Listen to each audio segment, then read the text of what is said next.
రాజశేఖర రెడ్డి గారు చనిపోయినప్పుడు దాదాపు 9 కోట్ల మంది ఆంధ్ర ప్రజల ఇళ్లల్లో కనీసం అంటే 90% పైగా కుటుంబాలు పొయ్యి కూడా 3 రోజులు వెలిగించకుండా మొత్తమంతా దుఃఖసాగరంలోనే మునిగినారు అని ఎన్ని కూడా చరిత్ర కదా, అందరూ మర్చిపోలేనటువంటి విషయం కదా.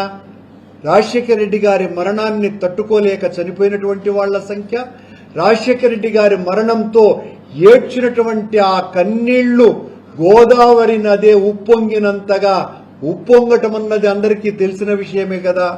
మానవజాతి చరిత్రలో రాజశేఖర రెడ్డి గారి భౌతిక కాయానికి ఖననం చేసినప్పుడు ఆ మారుమూల పల్లెటూళ్ళలో దాదాపు 5 లక్షల మంది అటెండ్ అయినారు అంటే రాజశేఖర రెడ్డి గారి పట్ల ప్రజలకు ఉన్నటువంటి ప్రేమాభిమానాలు ఏవి అన్నది చెప్పకనే చెప్పినటువంటి విషయమే కదా. రాజశేఖర రెడ్డి గారికి ఈ రాష్ట్రంలో 2 రాష్ట్రాలలో నెలకొల్పబడ్డటువంటి విగ్రహాలు, కన్నీళ్లతో ప్రజలు కట్టించుకున్న గుడులు, కొల్లలు కదా. వేలాది రాజశేఖర రెడ్డి గారి విగ్రహాలు ఆవేశంతో నిర్మించినటువంటివి కాదు.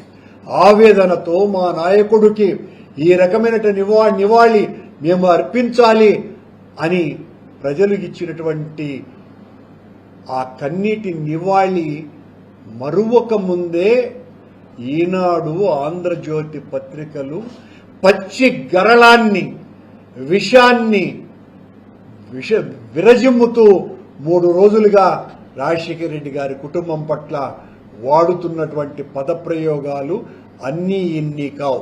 రాజశేఖర రెడ్డి గారిని, రాజశేఖర రెడ్డి కుటుంబాన్ని వ్యక్తిగత ద్వేషంతో విమర్శించేటువంటి వాళ్ల సంఖ్య సహజంగానే ఉంటుంది. రాజశేఖర రెడ్డి గారే కాదు, ఎవరి పట్లనైనా కూడా రాజకీయాలలో చాలా సహజమైనటువంటి విషయం.